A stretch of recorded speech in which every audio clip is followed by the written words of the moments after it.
പിതാവിൻ്റെയും പുത്രൻ്റെയും പരിശുദ്ധാത്മാവിൻ്റെയും നാമത്തിൽ ആമേൻ. ഈശോയുടെ ഏറ്റവും പ്രിയപ്പെട്ട സൗരങ്ങളെ, നമ്മൾ കർത്താവിൻ്റെ വലിയ അനുഗ്രഹത്തിൽ അവിടുത്തെ നാമമഹത്വത്തിന് വേണ്ടി ചെയ്യുന്ന ഈ ശുശ്രൂഷ ആരംഭിക്കുമ്പോൾ പരിശുദ്ധ അമ്മയുടെ പ്രത്യേക മാധ്യസ്ഥം നമുക്ക് തേടി പ്രാർത്ഥിക്കാം. പരിശുദ്ധ അമ്മയുടെ വിമല ഹൃദയത്തിലേക്ക് ഷാലോം ടിവിയിലൂടെ നമ്മൾ ചെയ്യുന്ന ഈ ഒരു പുതിയ ശുശ്രൂഷയെ ഈശോ വലിയൊരു അനുഗ്രഹമാക്കി തീർക്കട്ടെ. നമുക്ക് പ്രാർത്ഥിക്കാം. പരിശുദ്ധ അമ്മ മാതാവിൻ്റെ പ്രത്യേക മാധ്യസ്ഥം ഈ സമയങ്ങളിലെല്ലാം നമ്മുടെ കൂടെ ഉണ്ടാവട്ടെ. നമുക്ക് പ്രാർത്ഥിക്കാം. നന്മ നിറഞ്ഞ മറിയമേ സ്വസ്തി, കർത്താവ് അങ്ങയോടുകൂടെ സ്ത്രീകൾ അങ്ങ് അനുഗ്രഹിക്കപ്പെട്ടവളാകുന്നു. അങ്ങയുടെ ഉദരത്തിൻ്റെ ഫലമായ ഈശോ അനുഗ്രഹിക്കപ്പെട്ടവനാകുന്നു. പരിശുദ്ധ മറിയമേ തമ്പുരാൻ്റെ അമ്മേ, പാപികളായ ഞങ്ങൾക്ക് വേണ്ടി ഇപ്പോഴും ഞങ്ങളുടെ മരണസമയത്തും തമ്പുരാൻ്റെ അപേക്ഷിക്കണമേ. ആമേൻ. പ്രിയപ്പെട്ട സഹോദരങ്ങളെ, ഓരോ ദിവസവും ഈശോ ഇങ്ങനെ നമ്മളോട് സംസാരിച്ചു കൊണ്ടിരിക്കുന്നു. വചനത്തിലൂടെ, ശുശ്രൂഷകളിലൂടെ, നമ്മുടെ ജീവിത സാഹചര്യങ്ങളെല്ലാം കർത്താവ് നമ്മളോട് സംസാരിച്ചു കൊണ്ടിരിക്കുന്നുണ്ട്. അവിടുത്തെ ഈശോയുടെ ഒരു സാന്നിധ്യവും ഈശോയുടെ പ്രസൻസ്, ഈശോ നമ്മുടെ കൂടെയാണെന്നുള്ള ബോധ്യമൊക്കെ ഓരോ മണിക്കൂറുകളിലും ഓരോ ദിവസവും ജീവിതം നമ്മുടെ മുമ്പിൽ അവതരിപ്പിച്ച് കാണിക്കുന്നുണ്ട്. ഈശോയുടെ വലിയൊരു അനുഗ്രഹത്തിലാണ് നമ്മൾ ഇന്ന് ഈശോയുടെ അനുവാദത്തോടെ, ഈശോയുടെ അനുഗ്രഹത്തോടെ പുതിയൊരു ശുശ്രൂഷയിലേക്ക് നമ്മൾ കടക്കുക. കർത്താവിൻ്റെ വചനം നമ്മൾ ഇത്രയും കാലം കേട്ട, ഒരുപാട് തവണ കർത്താവിൻ്റെ സ്വരം നമ്മൾ തിരിച്ചറിഞ്ഞ നമ്മുടെ ഈ ഒരു മിഷനിലൂടെ, ഈ ഒരു മിനിസ്ട്രിയിലൂടെ, ഷാലോം ടി വിയിലൂടെ നമ്മുടെ കർത്താവിലുള്ള നമ്മുടെ വിശ്വാസം ഒരിക്കൽ കൂടി ഉറയ്ക്കാൻ, ഈശോയെ ഒന്നുകൂടെ മുറുകെ പിടിക്കാൻ, ഈശോയുമായിട്ടുള്ള നമ്മുടെ ബന്ധം ഒരിക്കൽ കൂടി ഒന്ന് സ്ട്രോങ് ആക്കാൻ വേണ്ടിയിട്ട് ഈ ഒരു പുതിയ ശുശ്രൂഷ നമ്മൾ ആരംഭിക്കുകയാണ്. എല്ലാം ദൈവത്തിൻ്റെ മഹത്വത്തിന് വേണ്ടി നമ്മൾ സമർപ്പിക്കുന്നു.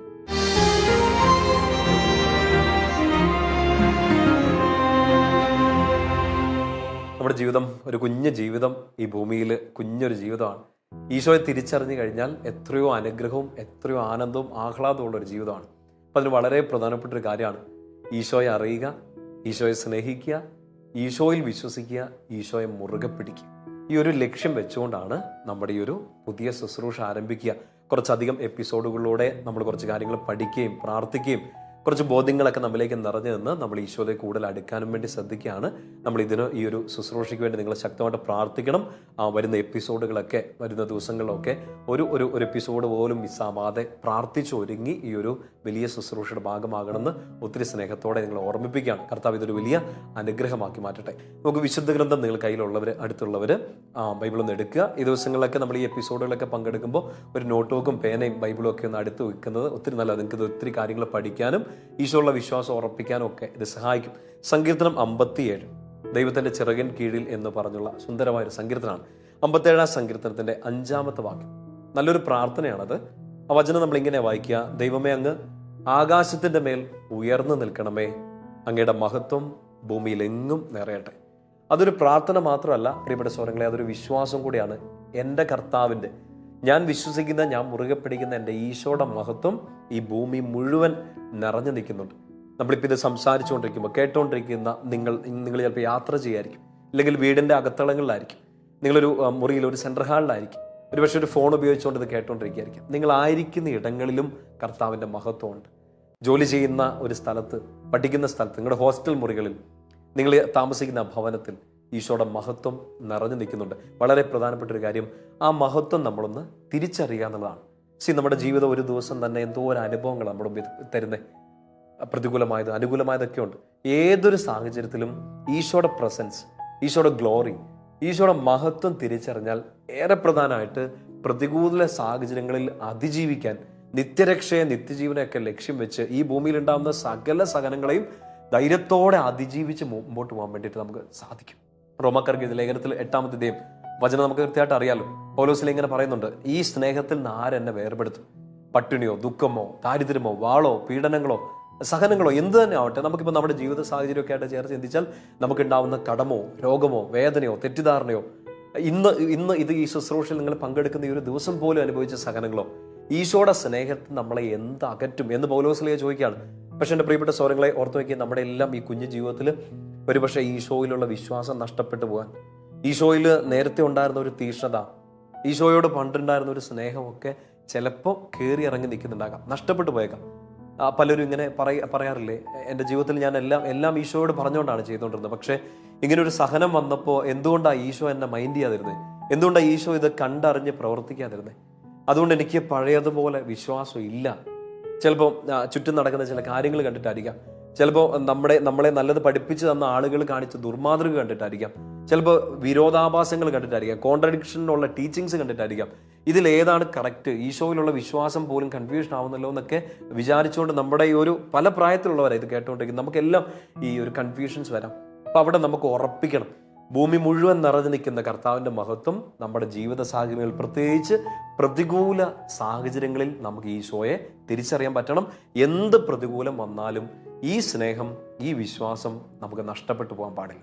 ഈ ഒരൊറ്റ ആഗ്രഹത്തിൽ, ഈ ഒരൊറ്റ പ്രചോദനത്തിൽ, ഈ ഒരു പ്രേരണയിലാണ് നമ്മൾ ഈ ഒരു ശുശ്രൂഷ ചെയ്യാൻ പോകുന്നത്.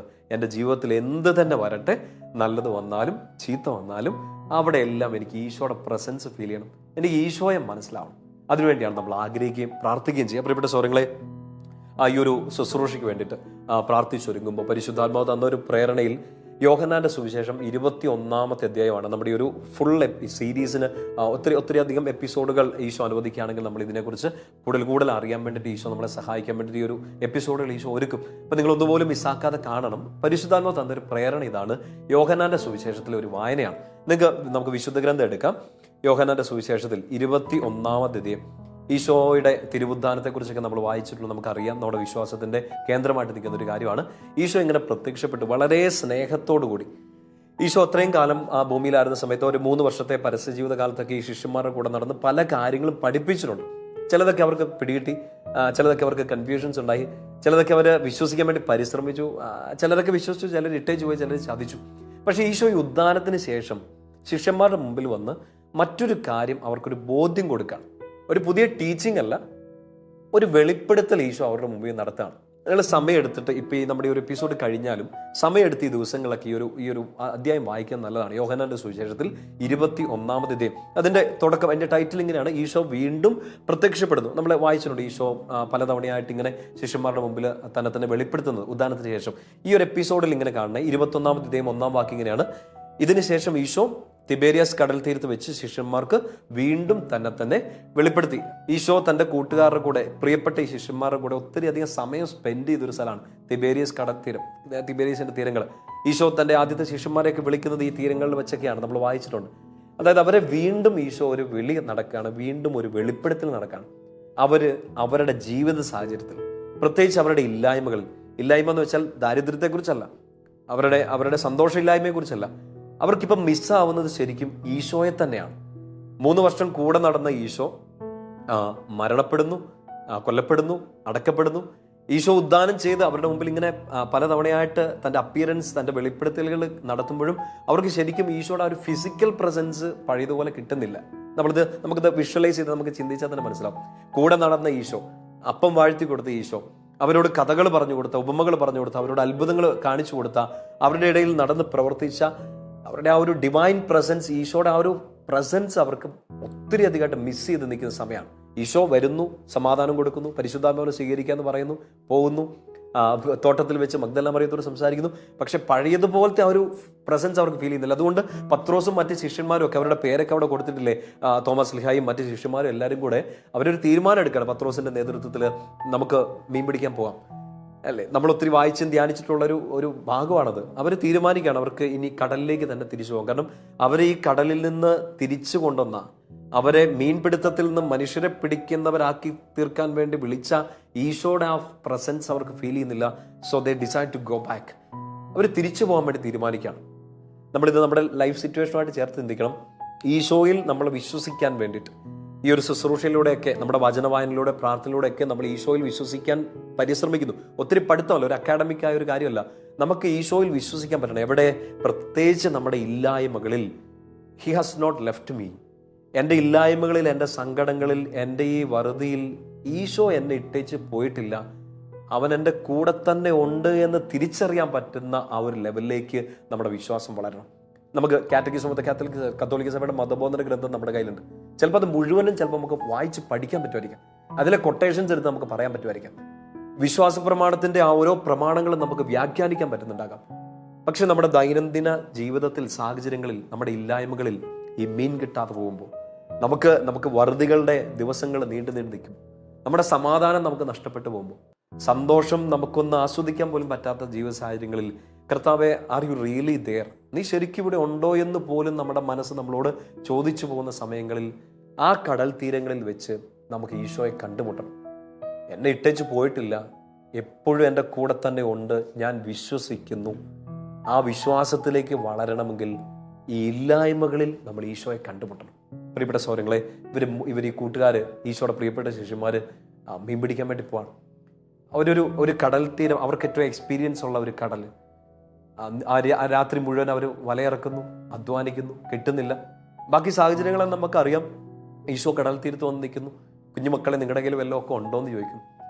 എനിക്ക് തോന്നുന്നു നമ്മുടെ ഇല്ലായ്മകളിൽ, നമ്മുടെ സങ്കടങ്ങളിലൊക്കെ ഈശോ ആദ്യം വന്ന് ഒരു ലോട്ടറി തരുകയോ, ഒരു പുത്തൻ വീട് പണിത് തരികയോ, പെട്ടെന്നൊരു ദിവസം ഒരു അത്ഭുതം സ്വർഗത്തിൽ നിന്ന് കെട്ടിയിറക്കുകയല്ല ചെയ്യുന്നു. ഞാൻ വ്യക്തിപരമായിട്ട് വിശ്വസിക്കുന്നു, എൻ്റെയും നിങ്ങളുടെയും ഒക്കെ ഇല്ലായ്മകളിൽ, സങ്കടങ്ങളിൽ, നമ്മുടെ കണ്ണുനീരുകളുടെ രാവുകളിൽ, പകലുകളിൽ ഈശോ ആദ്യം വന്ന് ചെയ്യുന്നത് ഹി സ്പീക്സ്. അവൻ സംസാരിക്കുകയാണ്. എത്രയോ സ്നേഹത്തോടെയുള്ള സംസാരമാണ്.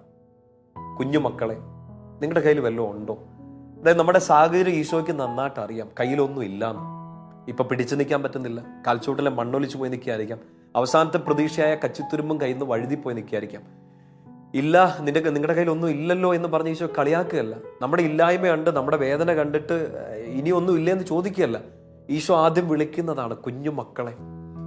പ്രിയപ്പെട്ട സഹോദരങ്ങളെ, നമ്മൾ ഈ ശുശ്രൂഷയുടെ ഭാഗമായിട്ട് നിൽക്കുമ്പോൾ ഞാൻ നിങ്ങൾക്ക് വേണ്ടി പ്രാർത്ഥിക്കുന്നു, നിങ്ങൾ എനിക്ക് വേണ്ടിയും പ്രാർത്ഥിക്കേണ്ടതാണ്. നമ്മുടെ എല്ലാ ഇല്ലായ്മകളിലും, സങ്കടങ്ങളിലും, വേദനകളിലും ഈ കടലിൽ നമ്മൾ കിടന്ന് അധ്വാനിക്കുമ്പോൾ, ഈ ബിസിനസ്, ഈ ജോലി, ഈ പഠിത്തം, ശുശ്രൂഷ, ഇതിലൊക്കെ നമ്മൾ രാവും പകലും ഒക്കെ വ്യയം ചെയ്യുമ്പോൾ ഒടുക്കം ഒന്നും കിട്ടാതെ at the end of the day ശൂന്യമായ കീശയും നിരാശ പിടിച്ചൊരു മനസ്സുമായിട്ട് ചിലപ്പോൾ നമ്മുടെ വീടിൻ്റെ അകത്തളങ്ങളിലേക്ക് ഒതുങ്ങുമ്പോൾ, ഒരു സന്തോഷം കിട്ടാൻ വേണ്ടി പലതരം വഴികളിലേക്ക്, പല ഇരുട്ടുകളിലേക്കൊക്കെ നമ്മൾ തപ്പിത്തടഞ്ഞ് അവിടെ പോയി വീഴുമ്പോൾ നിങ്ങൾ കേൾക്കേണ്ട സ്വരം ഇതാണ്.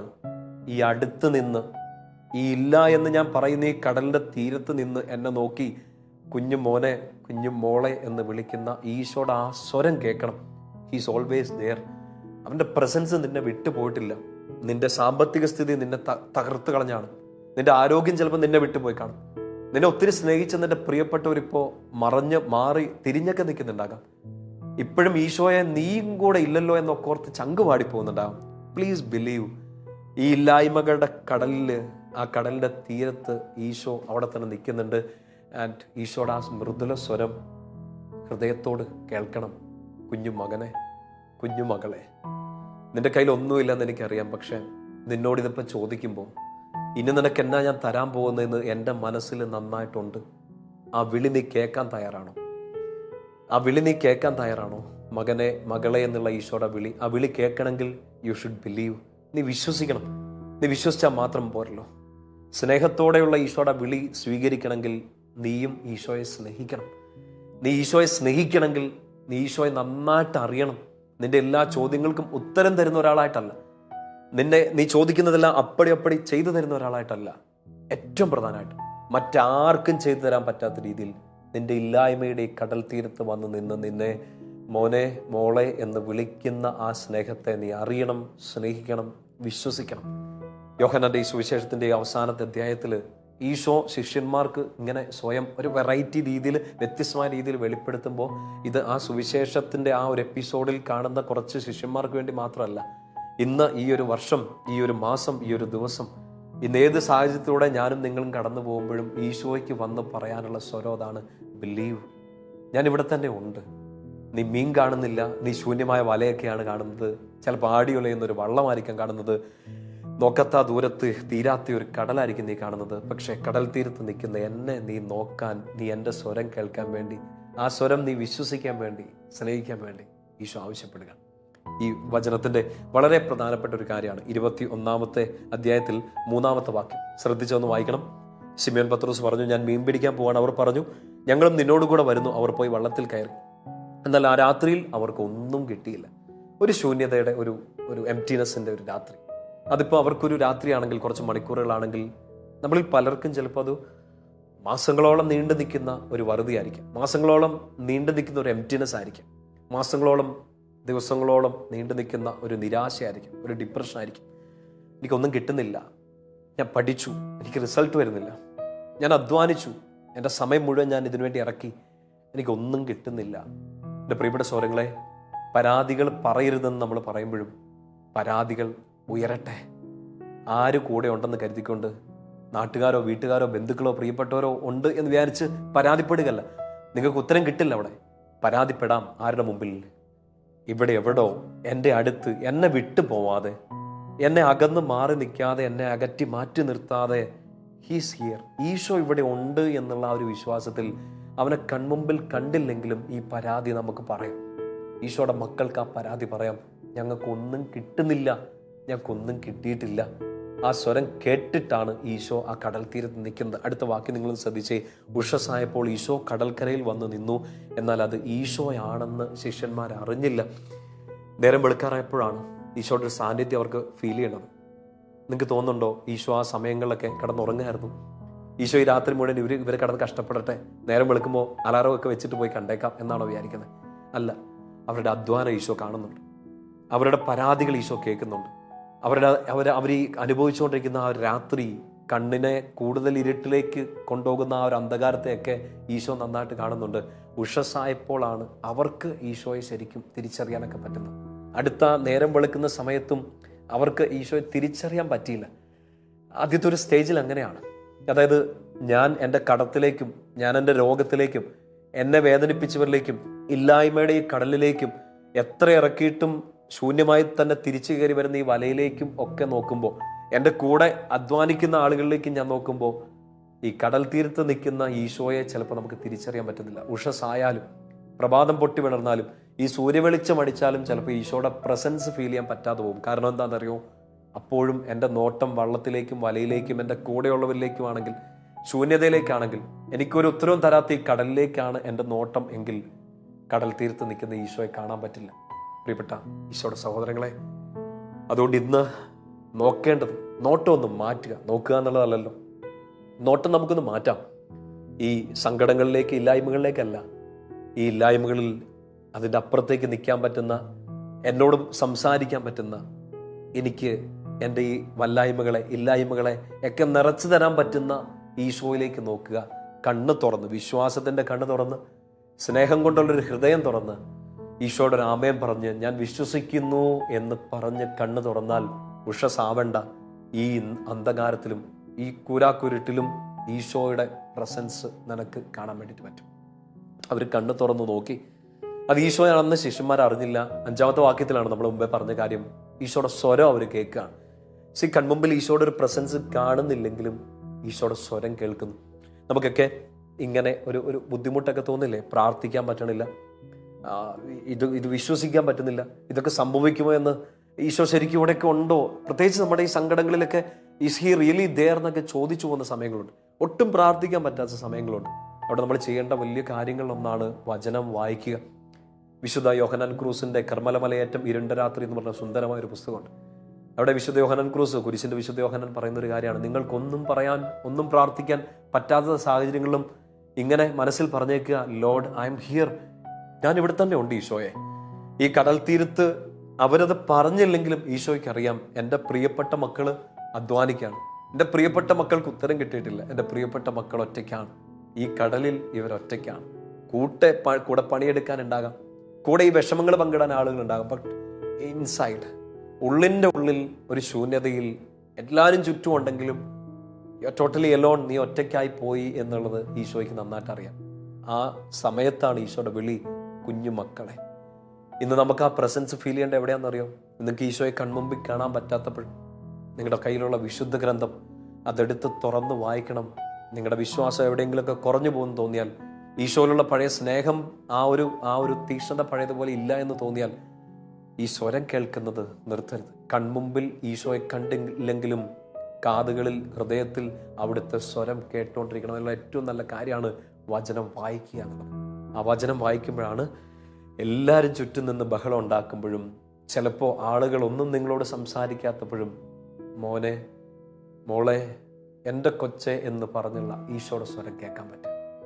നിന്റെ കയ്യിൽ ഒന്നും ഇല്ലെന്നറിയുമ്പോഴും നിന്നെ ശ്രദ്ധിക്കുന്നുണ്ട് ഞാൻ എന്ന് പറഞ്ഞ് നിന്റെ ഇല്ലായ്മ മനസ്സിലായിക്കൊണ്ട് ചോദിക്കുന്ന ഒരു ചോദ്യം നിങ്ങൾക്ക് കേൾക്കാൻ പറ്റുന്നത് വചന വായനയിലാണ്. അവിടെ തീരുന്നില്ല. 6-ാമത്തെ വാക്കിങ്ങനെയാണ്. ഈശോ എന്നിട്ട് പറഞ്ഞു, ഇല്ല എന്ന് അവർ പറയുമ്പോൾ, മീൻ വല്ലതും ഉണ്ടോ എന്ന് ചോദിച്ചു. ഇല്ല എന്ന് അവർ ഉത്തരം പറഞ്ഞു. അവൻ പറഞ്ഞു, വള്ളത്തിൻ്റെ വലതുവശത്ത് വലയിടുക.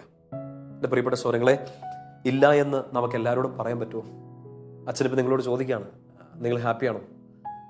നിങ്ങൾക്ക് വേണേ പറയാം, ഒരു നുണ പറയാം, അച്ഛൻ ഹാപ്പിയാണ്.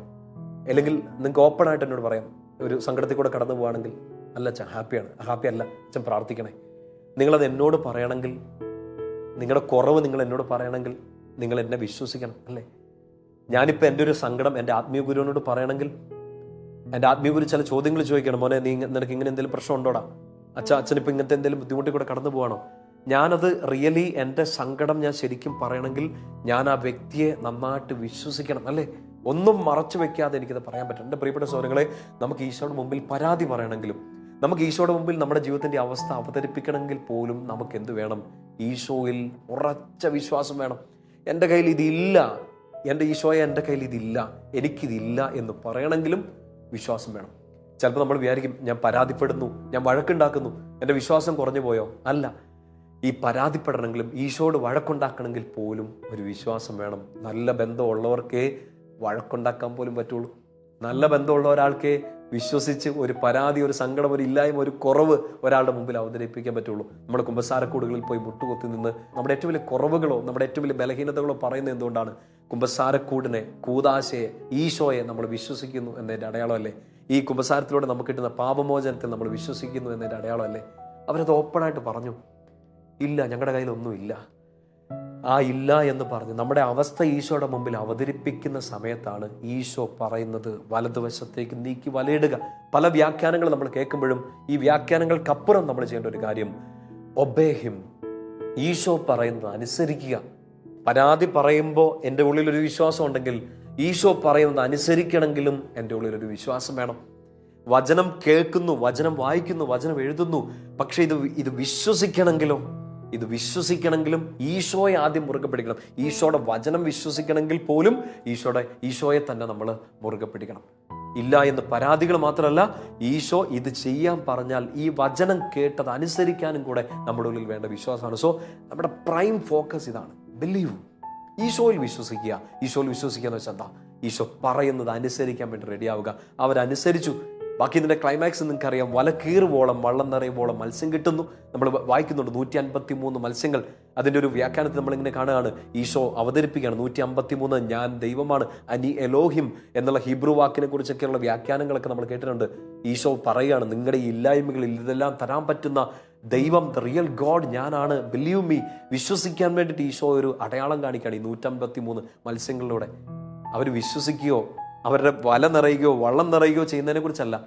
ഏറ്റവും പ്രധാനമായിട്ട് എൻ്റെ പ്രിയപ്പെട്ട സഹോദരങ്ങളെ, നിങ്ങൾ ഈ ഭാഗമായിട്ട് നമ്മൾ ഒരുമിച്ച് ചെയ്യാൻ പോകുന്ന ഈ ശുശ്രൂഷയുടെ ഏറ്റവും കേന്ദ്രമായ വചനമാണ് 21-ാമത്തെ അധ്യായത്തിൽ 7-ാമത്തെ വാക്യം. യോഹന്നാൻ, അങ്ങനെ പറയാൻ പാടില്ല, യോഹന്നാൻ അവതരിപ്പിക്കുന്ന ഇങ്ങനെയാണ്, ഈശോ സ്നേഹിച്ചിരുന്ന ശിഷ്യൻ. യോഹന്നാനാണെന്ന് നമുക്കറിയാം. ഈശോ സ്നേഹിച്ചിരുന്ന ശിഷ്യൻ പത്രോസിനോട് പറഞ്ഞു, അത് കർത്താവാണ്.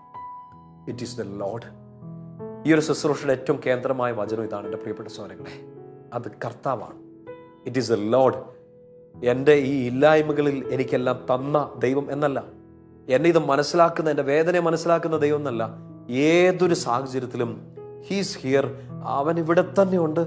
ഈശോ എൻ്റെ ദൈവമാണ്, എൻ്റെ കർത്താവാണെന്ന് എല്ലാ സാഹചര്യത്തിലും പ്രഖ്യാപിക്കാൻ വേണ്ടിയിട്ടുള്ള ഒരു വിശ്വാസം വളർത്തിയെടുക്കുക. അതാണ് നമ്മുടെ ഈ ഒരു ശുശ്രൂഷ ഏറ്റവും വലിയ ലക്ഷ്യം. നിങ്ങളുടെ പ്രായം എന്ത് തന്നെ ആവട്ടെ, കൂടുതൽ യുവജനങ്ങൾ ഇത് കേൾക്കുന്നുണ്ടെങ്കിൽ എൻ്റെ പ്രിയപ്പെട്ട അനുജന്മാരോട്, അനിയത്തിമാരോട്, എൻ്റെ സമപ്രായക്കാരോട് എനിക്ക് വളരെ സ്നേഹത്തോടെ പറയാനുള്ളതാണ്, നിങ്ങളുടെ ഇല്ലായ്മകളിൽ, നിങ്ങളുടെ ഡിപ്രഷനുകളിൽ, നിങ്ങളുടെ സങ്കടങ്ങളിൽ ഏറ്റവും 0 ലെവലിൽ നിൽക്കുകയാണെങ്കിലും ഇവിടെ വെച്ച് യോഹന്നാനെ പോലെ, ഈശോ സ്നേഹിച്ചിരുന്ന ശിഷ്യനെ പോലെ എങ്ങനെയെങ്കിലും നിങ്ങൾക്കൊന്ന് പ്രഖ്യാപിക്കാൻ പറ്റുമെങ്കിൽ അത് കർത്താവാണ്. It is the Lord. എൻ്റെ ഈ ഇല്ലായ്മയെ കണ്ടതും ഈ ഇല്ലായ്മയെ നിറച്ചു തരാൻ പറ്റുന്നതും എൻ്റെ ഈ സങ്കടത്തിൽ നിന്ന്, ഈ സങ്കടക്കടലിൽ നിന്ന് പൊക്കിയെടുക്കാൻ പറ്റുന്നതും എൻ്റെ ഈശോയ്ക്കാണെന്ന് നിങ്ങൾക്ക് തിരിച്ചറിഞ്ഞാൽ മാത്രം പോരാ, വിശ്വാസം പ്രഖ്യാപിക്കാനും. ആ വിശ്വാസം പ്രഖ്യാപിക്കണമെങ്കിൽ നിങ്ങൾക്കൊരു സ്നേഹം വേണം. ആ സ്നേഹം വളർത്തിയ ഒരു ബന്ധത്തിലേക്ക് നിങ്ങൾക്ക് വരാൻ പറ്റുമെങ്കിൽ എന്തു ആവട്ടെ, നിങ്ങളുടെ പ്രായം, സ്റ്റാറ്റസ്, സിറ്റുവേഷൻ, ബാക്ക്ഗ്രൗണ്ട് എന്ത് തന്നെ ആവട്ടെ, അത് കർത്താവാണ്. ഇറ്റ് ഈസ് ദ ലോർഡ് എന്ന് നിങ്ങൾക്ക് പ്രഖ്യാപിക്കാൻ പറ്റുമെങ്കിൽ ലൈഫ് മാറും, ലൈഫ് ഈശോ മാറ്റും. ആ ഒരു വിശ്വാസത്തിലേക്ക് വളരാൻ വേണ്ടിയിട്ട് കർത്താവ് നമ്മളെ സഹായിക്കട്ടെ. വരുന്ന എപ്പിസോഡുകളിൽ കൂടുതൽ ആഴത്തിൽ നമുക്ക് ഈശോയിലുള്ള നമ്മുടെ വിശ്വാസം പ്രഖ്യാപിക്കാൻ സഹായിക്കുന്ന കുറച്ച് കാര്യങ്ങൾ അറിയാം, പ്രാർത്ഥിക്കാം. ഈശോയുള്ള ബന്ധം നമുക്ക് വളർത്തിയെടുക്കാം. നമുക്ക് പരസ്പരം പ്രാർത്ഥിക്കാം. നിങ്ങൾ അച്ഛന് വേണ്ടി പ്രാർത്ഥിക്കുക, ഈ ശുശ്രൂഷയ്ക്ക് വേണ്ടി പ്രാർത്ഥിക്കുക. കർത്താവ് ഈശോമിശിഹാ നിങ്ങളുടെ കൂടെ നിന്ന് നിങ്ങൾക്കൊരു നല്ല അനുഗ്രഹത്തിൻ്റെ ദിവസങ്ങൾ നൽകട്ടെ എന്ന് പ്രാർത്ഥിക്കുന്നു. ഈശോയുടെ നാമം നിങ്ങളെ ശക്തിപ്പെടുത്തട്ടെ. കർത്താവ് നമ്മുടെ ശുശ്രൂഷയെ, നമ്മുടെ സമയത്തെ, നമ്മുടെ ഉദ്യമങ്ങളെല്ലാം അനുഗ്രഹിക്കട്ടെ. ഈശോയുടെ സ്നേഹം നമ്മളെ മുന്നോട്ട് നയിക്കട്ടെ. പിതാവിൻ്റെയും പുത്രൻ്റെയും പരിശുദ്ധാത്മാവിൻ്റെയും നാമത്തിൽ ആമേൻ.